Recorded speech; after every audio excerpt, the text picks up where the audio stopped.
David Potts here with Song Notes, and today I'm going to show you how to play the intro riff to John Prine's classic song, Hello in There. And this is a great Travis picking 16 measure sequence. It uses about 5 or so chords. A little bit tricky for sure, but once you nail it, it just has a great quality that you see in so much of John Prine's work. It's what makes him a genius. So I'm going to teach it to you in this lesson. 95% of what I show you here is what you need to play the entire song, so you'll be in good shape if that's your goal. And otherwise, let me just say that I got the PDF for this at my website, playsongnotes.com. It's 4 pages. I have everything, the entire sequence on the first page.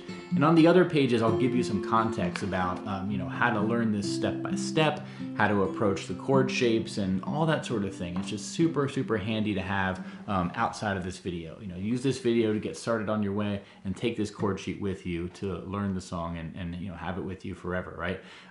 So, hey, get that at playsongnotes.com and jump ahead if you know what you're looking for. And otherwise, we're just going to jump right into this one. And I hope you enjoy this lesson. Check out the website if you want more of my John Prine lessons, because I have a few others there as well. He's always great fun to play on the guitar. So, hey, with that said, let's get into it. See you on the other side. Let's go. All right, again, so you want to put a capo on fret number 5. That's going to let us play along with John Prine. And that's what I'll be doing in this lesson, obviously. But first up, let's look at the chord shapes we're going to need. So here's the chords. I'm going to call out some of the trickier ones here. Basically, for the G, we want to have 3rd fret on the low string and on the highest string, right? 3rd fret. Use our ring finger down here, left ring, and left pinky up here. And then the 2nd, 3rd, and 4th strings are going to be open. Those are going to be the other strings we're playing, okay? Then we're going to have an A minor chord. Pretty standard stuff right there. Same with a D7 chord, okay? I don't show it here, but we're going to be taking our ring finger off the high E string on that D7 quite a bit, but we're also going to be putting it back on, so get used to that. We also have this chord, which is I'm calling a B minor over D. It's basically going to be 2nd, 3rd, 4th fret on the 1st, 2nd, 3rd string, and then the 4th string is going to be open. So it's kind of like a D chord, but we just have this sort of 4th fret on the 3rd string. But again, I play it like this. I play a ring finger, middle finger, index finger. And this one, just like the D7, we want to get used to taking our index finger off and putting it back on, okay? So that is our B minor over D. Then we'll have a regular C chord, nothing too fancy there. Then we have this little monstrosity, which is a D over F sharp, okay? So that's going to be our left middle finger, 2nd fret of the low E string, our left ring finger on 2nd fret of the 4th string. 2nd fret of the 3rd string. So 2nd, open, open, 2nd. And then we want to put our pinky down on the 3rd fret of the 2nd string. Kind of a tricky one here, right? But those are the chords we're going to need. Here's the next thing I recommend doing is looking at this progression right here. 16 measures, right? 4 counts per measure. So what I recommend doing is basically memorizing this, okay? The first 2 lines are the same, which is nice. Keeps it nice and sort of straightforward and easy, relatively, right? And then the 3rd and 4th line are unique. But let's go through this, just 4 counts in each one. So the G. So G, 2, 3, 4, A minor, 2, 3, 4, D7, 2, 3, 4, D7, 2, 3, 4. Then repeat that all over again, right? 2nd line, A minor, then D7 for 2 measures, 3, 4, D7 for 2 measures, and B7, or B minor over D, right? 2 measures of that, then go to the C, 2, 3, 4 for 2 measures, then we go back down to the G, right? And you can kind of hear the sequence in your head if you're familiar with it, right? And then to the D over F sharp. So what I recommend doing this is, memorize it, number 1, but be able to sort of transition between these chords, right? From the G to the A minor to the D7. That's pretty straightforward because these are common chords. But the trickiest transition for me was like going from this D7 to this B minor over D, because I'm not really used to playing this B minor over D. So it took me a couple days to get used to doing this a bit fluidly, right? But memorize the progressions, memorize the changes, work on your weak spots, figure out what they are. Because once you have those mastered, the next thing you want to do is get used to this Travis picking technique that we're going to use, where basically our right thumb for each of these chords is going to alternate between 2 different strings, okay? Our right thumb is gonna alternate between two different strings. So for the G, it's 6 4, 6 4, 6 string, 4th string, 6 string, 4th string. You wanna be able to do this totally unconsciously, keep your rhythm and everything, right? The A minor is gonna be from the 5th string to the 4th string. Okay? The D7 is from the 4th string to the 3rd string. And when you're doing this, I recommend putting your left hand over here, hello, into the chord shapes you're gonna need. Even though you're only playing 2 of the strings, you still wanna practice doing the chord switches, right? And then we have the B minor over D, same deal, 4th to 3rd string. Okay, and then we have the C. Now, the way John Prine, it sounds like he's doing it, is from 5th string to 3rd string. So we're skipping 2 strings, we're skipping 1 string. Just like the G is going from 6 to 4, this one's going from 5 to 3. But if you want to do from 5 to 4, just like the A minor, it's a lot easier, and I won't tell, right? You can do that, it won't make a big difference. For the D over F sharp, it's gonna be 6 to 4 as well. Okay, this might seem kind of not the most exciting stuff, but again, I stress, you wanna, number 1, memorize the chords. Number 2, know which strings your right thumb needs to be going between, because the next thing we're gonna do is start to go through the progression that this song, this little riff uses, and we wanna play the same progression, by switch, and then keep your chord switches the same, but with your right thumb do the alternating bass notes, right? So let's do the whole thing here from beginning to end. So the G and the A minor and the D7. I messed up on the A minor, but we repeat that line, right? Second line here. This only gets harder once you bring in the other fingers. B minor over D to the C and the G, 2 measures, and then the D over F sharp. Now, I sort of skipped over something, you might have caught it. On the C, on the 3rd line, notice that second measure of C. What John Prine does, and what I'm including here, is a hammer-on. Right? On that second measure of the C, he plays it open 5th string, and then he hammers on with his ring finger to the 3rd fret. If you want, you can do that. It sounds cool. It's tougher to do. You don't have to do it. It's up to you, right? I'm sort of including it here to be a bit of a completionist.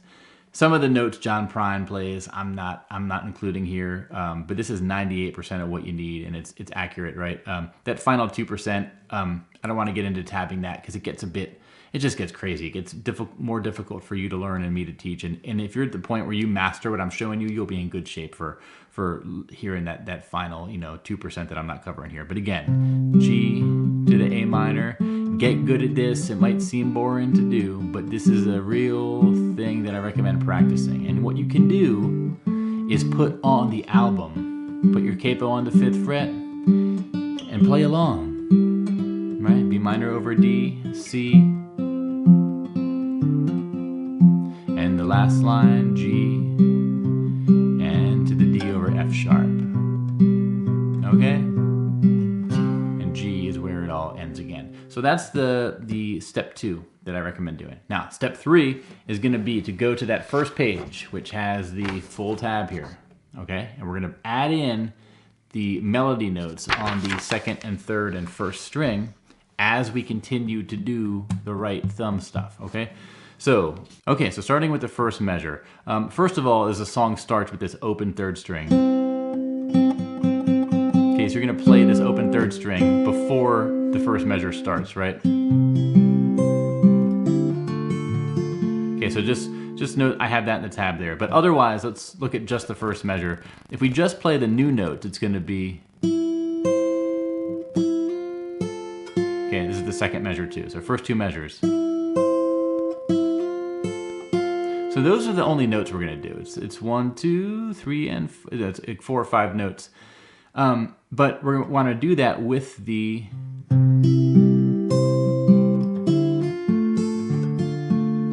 right thumb, right? So what I recommend doing first is just focus on those 2 measures and then repeat them. sort of do them over and over again.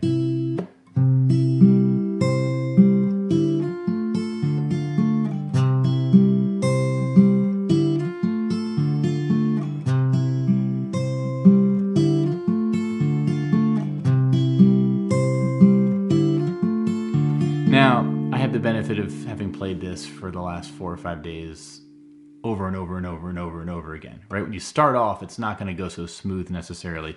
The tricky part here is to pay attention to whether or not your melody notes are happening in between your bass notes or if they're happening with your bass notes. In the tab here, whenever they're happening with your bass notes, I have that called out with a line, a vertical line, which I sort of refer to as a pinch, right? So in this first measure, on the 3 count, we're gonna do a pinch on the low E string, high E string, right? But the first melody note happens on the count between the 1 and the 2. Even that first measure you could repeat, get the feel for it. Okay, and the A minor, basically we're gonna hammer on that entire chord. That's what I do. And that's a pinch on the 1 count. Okay, so it's tricky at first, no way around it. Now the D7 here. So basically, this is gonna go, it's kind of a nice little pattern once you get the feel for it. We're basically gonna go from 2nd string to 1st string.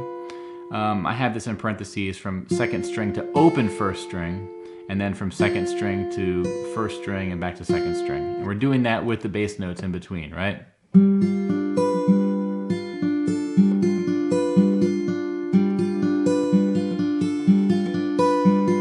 It's a nice little pattern once you get the feel for it, so it might take a while to get the feel. Now, that note in the parentheses, he's actually not playing that note, so it really sounds like this.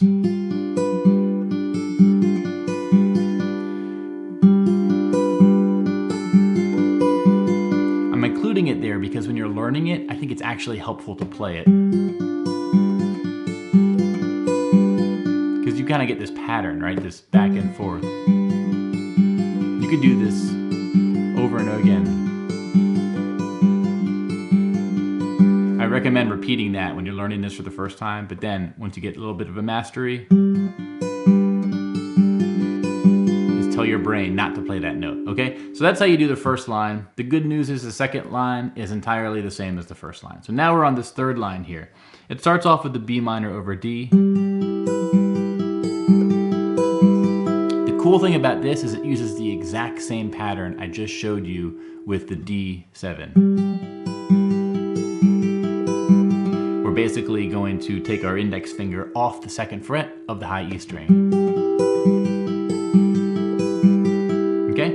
Then we get to the C.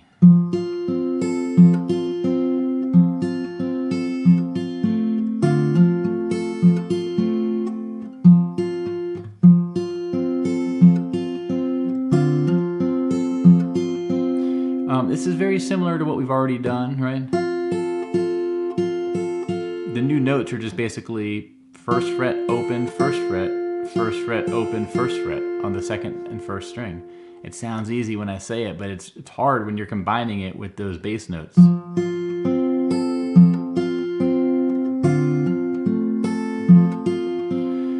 In the C, the only pinched note is on the 2nd measure of the C on the 1st count, right?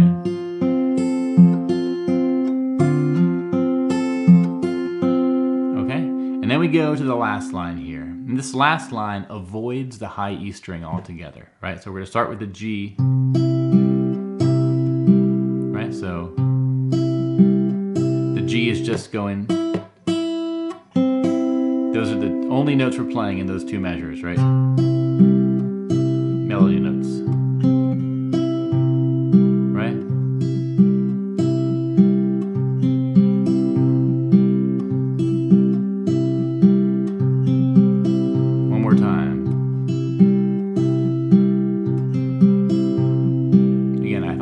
Just to repeat these little pockets. Then finally we have this D over F sharp.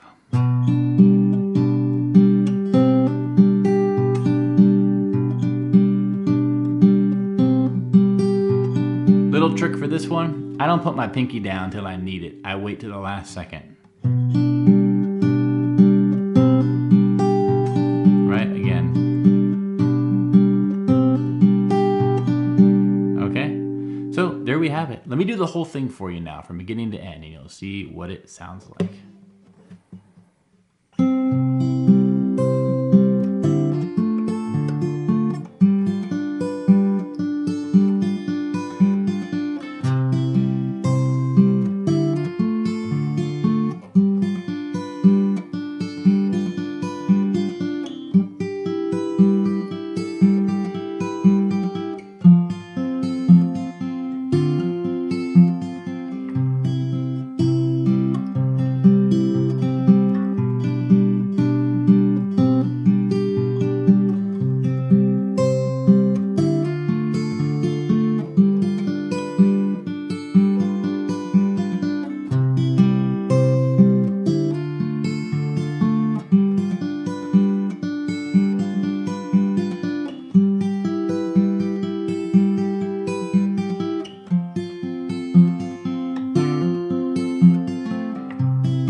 So there we have it, guys. This is an awesome song.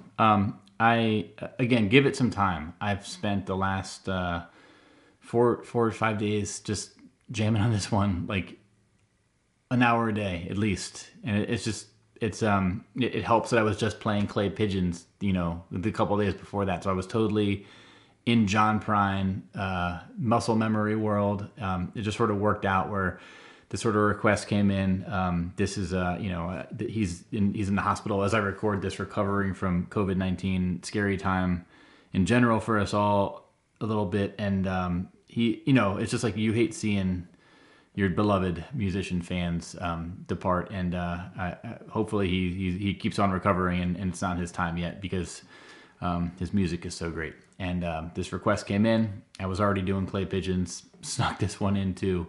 And, you know, when a song bites me, I just have to spend time with it. And that's what I did with this one. So I hope this is helpful for you. Check out the website again. I got the PDF. Spent a lot of time on this. If you want to learn this, this is, I think, the best way outside of this video. You take it with you, keep it with you, and you'll be good. So I think that's all I have to say about this song. I hope this is helpful. Once more, playsongnotes.com is the website, y'all. And I will see you all on the other side. Until then, my friends, take care. Bye-bye.